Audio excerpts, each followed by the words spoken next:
Starting off with breaking points. Seems like they broke up with James Lee, and the internet wants to know why. I watch Breaking Points. I watch them pretty much daily. I'm there for Crystal. I'm there for Ryan Grimm. I'm even there for a little blondie conservative. Saagar is someone I have to tolerate because I watch Crystal's show. I don't think the guy has gone an episode without mentioning BLM. And honestly, it's just starting to annoy me. That's a different story. The point is, I was shocked, like many of you were shocked, to find that James Lee has been fired from Breaking Points. He's been a very welcome addition on the show from the fans, absolutely, and I can tell you that as a fan.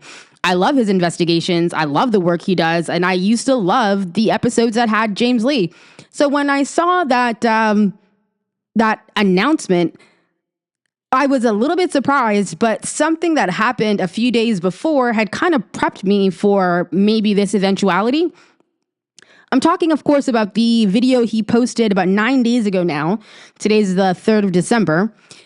The video is titled, "The Interview Breaking Points Won't Let Me Air." He starts with letting us know that he bears no ill will to Saagar, Crystal, the team, everyone at Breaking Points. He simply had a story that they didn't want to air.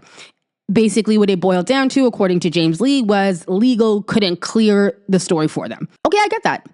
Breaking Points is not just a ragtag team. They are a full business. That doesn't make them mainstream media. I saw the comments. I thought they were hilarious. And you know what? They didn't post a video explaining why James Lee is not there. So as far as I'm concerned, those comments are well-deserved. And I, too, would like an answer. And I threw one in there as well. But they are a company that hires a lot of people. So, of course, if their legal team comes to them and says there is something that might be putting your business at risk, they have to act in a smart way that's going to preserve the jobs, their own jobs and the jobs of everyone that works there. So that's a business decision. That's a moral decision that I think a lot of us could understand and would probably do the exact same thing put in their position. Because again, it's not like it's the Kyle Kalinske show where it's, just him and some editors where he doesn't have any donors or anything like that. That's, but when you are running a big company like this, you're going to have to, make some unsavory choices like this. It is what it is. James Lee didn't seem that upset about it. I was like, fuck it, it's a business decision. I don't like it, but it is what it is. And then the news dropped that he's fired from there. And I thought, oh shit. Oh shit. What's that all about? Now, the explanation that James gives is vague as fuck. They basically just said, well, I'll let James tell it to you. All tyrannies rule through fraud and force. But once the fraud is exposed, then they must rely exclusively on force. And because my entire platform is literally dedicated to exposing fraud, it is maybe not a surprise that the powers that be are laying the hammer down on me right now pretty hard, seemingly all at once, and I could definitely use some of your support. So I'll start here. A few weeks ago, the pro-Israel Stop Anti-Semitism advocacy group named me Anti-Semite of the Week. Okay. I find this whole thing fucking annoying, okay? Anti-Semite of the Week. They're basically putting out a bounty poster, making it so that you're untouchable by companies and anyone that wants to be seen as not associating with anti-Semites, which is everyone, because who the fuck wants to associate with actual anti-Semites? But this whole thing about Anti-Semite of the Week, I feel like when you started putting proper do-gooders on there like Miss Jennifer, you really just lost all credibility. In fact, you kind of lost that shit before. I didn't care for how Kyrie Irving was treated during that whole scandal. He posted a link to a book, and he had to take some education courses and pay a fine and all this stuff if he wanted to play for the league again. I thought that was some bullshit. And then we had that whole thing where Elon Musk had an autistic moment, where he was just overcome with love and didn't know how to express it in any way other than how the Fuhrer would have expressed it. And the ADL, Anti-Defamation League, okay, and that they specifically are there to point out and attack anyone that is defaming Jewish people or acting in an anti-Semitic way. That group, that authority came out in support of the Heil Hitler move. So miss me with this anti-Semitism of the week bullshit. Miss me with all of that stuff. Y'all are Trump supporters, and Trump is the anti-Semite of like a generation, okay? You guys roll with actual anti-Semites. You run cover for Nick Fuentes, who hates your fucking guts because you just want to align yourself with the right. You were chortling the nuts of Marjorie Taylor Greene, even though she had been talking about Jewish space lasers for years, and then turned on her the second she tried to show a little sympathy to the Palestinians. You get comfy with Nazis all the time. Not Nazis, but fuck it, Nazis. I don't care, man. I'm so tired of everyone getting sensitive about what people are called. You associate with these unsavory Nazi characters all the time, and then you have the nerve to put out a post like, oh, anti-Semite of the week. It's come to the point where people are going to start wearing this like a badge of, or not start, where people are wearing this like a badge of honor, because I saw Candace Owens' ass put out a video like a year ago or something where she's like, oh my God, I won. And I was like, won what, bitch? And she was like, I won anti-Semite of the year or something like that. I was like, what the fuck? What the fuck? Who is this for? Let's let him finish. And this is what they're citing as anti-Semitism. Me saying that, quote, Israel is a parasite to the world, and that their survival depends on deception, bribery, manipulation, and coercion, and that the truth threatens its very existence, which is all just factually true. There is a reason why they have a multi-million-dollar annual Hasbro budget for this exact specific purpose. Zero lies detected. Zero lies. Let's take a look at that list. Parasite to the world. What's a parasite? Something that latches onto a host and sucks it dry from life, okay? Think pregnancy. We were all parasites once, leeching off of our mothers, okay? We're in there taking everything she had, messing up her body. Does Israel fit that definition? Let's see. You get plopped down in the middle of the Levant, in the middle of the Middle East, okay? And you go there with your lily white faces, your Germanic accents, your Polish culture, and then you just start saying things like, well, God promised this land to me. Who's God? Who's God? My God? Your God? Their God? So it's a religious war from jump. But poor us, we just went through the Holocaust. I'm not saying that they didn't, but I'm saying a lot of people suffered during the Holocaust. They weren't all gassed.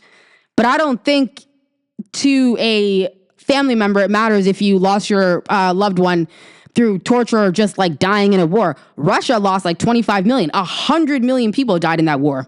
But okay, something horrible happened to you at the hands of the Germans. You and the Congolese have that in common. What did you get? A whole ass country. Slogan, pedal to the world, a land without a people for a people without a land. Imagine living in Palestine and reading that.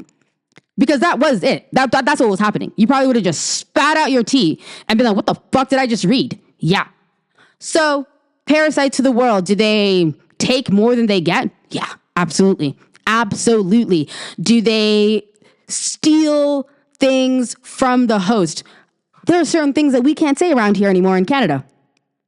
There are synagogues that sell Palestinian property without letting the Palestinians know, by the way. Here in Toronto, someone can go to a synagogue and purchase a house that a Palestinian is still living in over in the West Bank. And once that sale has been put through, you can just count on the IDF to go and terrorize that family and kick them out for you. So, that's facts. They depend on deception, facts, bribery, the Israel lobby, manipulation, Epstein, and coercion, all of the above. No lies detected. They also evidently did not like that I called out the fact that the state of Israel was literally founded by Zionist terrorists and that they quite literally invented terrorism itself. Also just factually true. Hell yeah, man. The Haganah, or whatever the fuck they were called back then. Ask the British how that went. King David Hotel, which he's about to mention. So keep going, James. Google the King David Hotel 1946 and you will know exactly what I'm talking about. They also say that it's somehow wrong to argue that the ADL's, in my opinion, bastardized version or definition of anti-Semitism is not actually about protecting Jewish people, but is instead about protecting Israel from accountability. So I guess trying to protect Jews is bad. Anyway, the Stop Anti-Semitism group was founded by this lady named Leora Rez, and their entire platform is all about getting people fired for criticizing Israel. They are literally telling people to mass report my account in order to deplatform me. The second thing that happened to me in this last week was that my TikTok account was unceremoniously banned. For what specifically? I have no idea, because honestly, I haven't even been posting there very much because they were censoring me anyway, and I really couldn't post anything. People should know, if you don't know already, that the new owner of TikTok, billionaire Larry Ellison, is the largest private donor to the IDF, okay? And that the head of their content moderation is this lady named Erica Mendel, who is a former IDF soldier. But China is really the big problem, right? They were stealing your data, so the solution for that is, of course, to turn around and hand it over to Israel. That is totally what America First is all about. Anyway, and then you have the hat trick. Number 3, you guys remember last week when I talked about how Breaking Points decided not to air my interview with Elijah Schaffer, who is being sued currently by Kash Patel's girlfriend, Alexis Wilkins? Well, yesterday, their producer sent me an email notifying me that my relationship with them will end, quote unquote, effective immediately. The reason they cited is that they're, quote unquote, looking ahead to 2026 and making some changes in content, and felt that my submissions did not align with their new direction. I'm not exactly sure what that means, but my gut feeling is that they probably felt that I was free speeching just a little too hard for their liking. Okay, we're going in a new direction in 2026. If you're headed in a direction that James Lee is not headed in,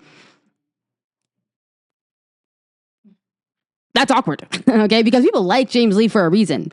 He's out here telling the truth, and he's out here doing hardcore research. I mean, this guy is checking Google search trends in different countries. He's exposing all types of conspiracies. He's drawing our attention to things that we really want to hear about. And it's not like there's going to be a presidential election in 2026. So what is this direction they're going in that doesn't include the kind of reporting that James Lee has been submitting? Because so far, all of it has been excellent. It is heartbreaking to think that perhaps, and I'm not saying this is the case because I don't fully believe it is the case, but it is heartbreaking to think that they might have caved under some pressure. I think they made a business decision at the end of the day that would preserve the jobs of the most amount of people working at Breaking Points, but I'm not sure that they understand what this is going to cost them, what this might cost their reputation. The thing that they'll always have going for them, I mean, as long as he doesn't leave, is Ryan Grim. But he has his own thing, you know what I mean? He drops news through The Intercept. So, he's on Breaking Points, but, they better keep him around. They better keep him around because Saagar is a flavor you have to balance, okay? And having someone like James Lee on the team really gave it that vibe of, you're getting a lot of different kinds of opinions, which was kind of the whole point of their thing. That's why they pair left and right leaning hosts for their shows. It's because they want the viewer to feel like both sides are represented in this. I don't like that because one side is patently wrong. And the more you entertain them or debate things over and over and over and over again, you kind of legitimize the right a little bit too much for my liking.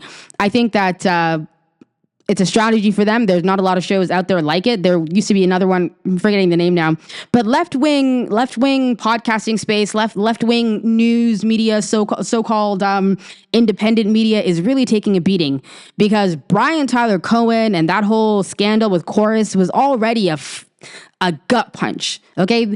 These are people that had a lot of us, including me, fooled. I really liked watching BTC and Pac-Man less, but I really liked BTC, He was so dramatic and he just kept my attention. And then to find out that he is willing to dirty himself in the ways that he would have criticized the right in order to just meet them where they're at, which is what he was saying, the right's pouring money into this, the left needs to do it too. You actually don't. You actually don't. You can get a lot of views standing on business constantly. And you were. That's the fucked up thing. You were getting an enormous amount of views just standing on business. But again, yeah, so they can now enjoy their 100K salary on top of whatever they were doing. Is an extra $8,000 a month for someone who is probably already making millions really worth it? But then again, I'm not really sure what their expenses look like. James Lee posted on Twitter, I refuse to call it X because it's a stupid name, just like all of his kids' names are stupid fucking names. But yeah, he posted on Twitter, so let's go ahead and take a look at what he had to say. Personal update. I want to let you all know that my time as a contributor for Breaking Points has come to an end. I want to give a massive thank you to Sagar, who reached out to me when I had just 2,000 subscribers. He took a chance on me and gave me the confidence that I belonged in this crazy world of media. So that's proof that there is some good in Sagar. Just fucking stop mentioning BLM every time you're up there. I'm incredibly grateful for the platform they provided, and I wish Sagar, Crystal, and the whole team nothing but the best going forward. As for what's next, I'm more energized than ever to double down on fully independent journalism. I'm excited to build a space where we can speak the truth without restriction. Shots fired. And I can't wait to share this new chapter with you all. That was gracious in the beginning and a clap at the end. Wow. Where we can speak the truth without restrictions. You tried to restrict him, and now he's, free of restriction. Look, don't feel bad for James Lee, okay? He wasn't some little side dude, He was an established journalist before this. He's dealt with stuff like this before, and he's going to be absolutely fine. What you should do, if you fuck with James Lee and you like him and you want to support him, don't feel bad for him. Go to his channel and subscribe. Go to his channel, subscribe, like all of his stuff, comment on there, let him know that you saw what happened and you ride with James.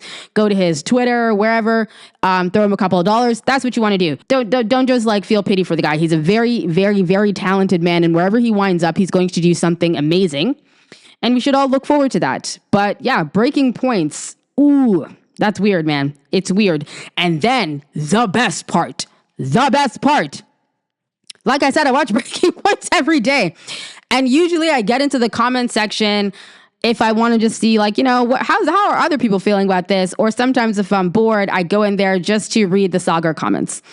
But this time, the comment section is crazy. It is just about James Lee. It is just about James Lee. I'm going to pick their most recent video, and let's just see what the top comments are. And I'm just going to pick the most recent video they posted. I'm not going to pick anything specific. Sorry. I'm going to pick the last video posted by Sagar and Crystal, because that's the name that was mentioned. White House, Hexas throws SEAL Admiral under the bus. Comment section. Okay, here we go. Please, BP, can you address the James Lee situation? Did you fire James Lee? Breaking Points. Did you want to give us an official response to why James Lee was fired? Damn. Where's James Lee? Address James Lee. Why did you fire James Lee? He did excellent reporting. Why did you guys betray James Lee? Why did you fire James Lee? James Lee, please respond. Let's talk James Lee now. Hey, I don't know if anyone's commented this already, but James Lee is being silenced. Breaking Points throws James Lee under the bus. That person did a little flip-de-doo on the video title. Fire James Lee by BP. That kind of rhymed. I don't know if they know that. I can't believe you guys fired James Lee. Not a good look, guys. Not a good look. You should have had his back. What the fuck's up with James Lee? Why did you cancel James Lee? Speaking of being thrown under the bus, our next story takes us to our good friend, James Lee. So the comment section has not given up, has not let up. And it's every single video that Sagar and Crystal are posting. They're gonna have to respond to this. They have to. You have to respond to this. You don't get to pretend that you're out there being transparent and all of that stuff, and then fire someone who has been doing some of the most explosive reporting for your team without addressing it. So say something. We're all waiting with bated breaths. Please say something. You're married to Kyle Kulinski of all people. Crystal, you know what I mean? Say something. Anyhow, we're going to wrap it up here. James Lee, I already subscribed to everything that you have online, all of your socials. I suggest you do the same. Bred in Captivity, out.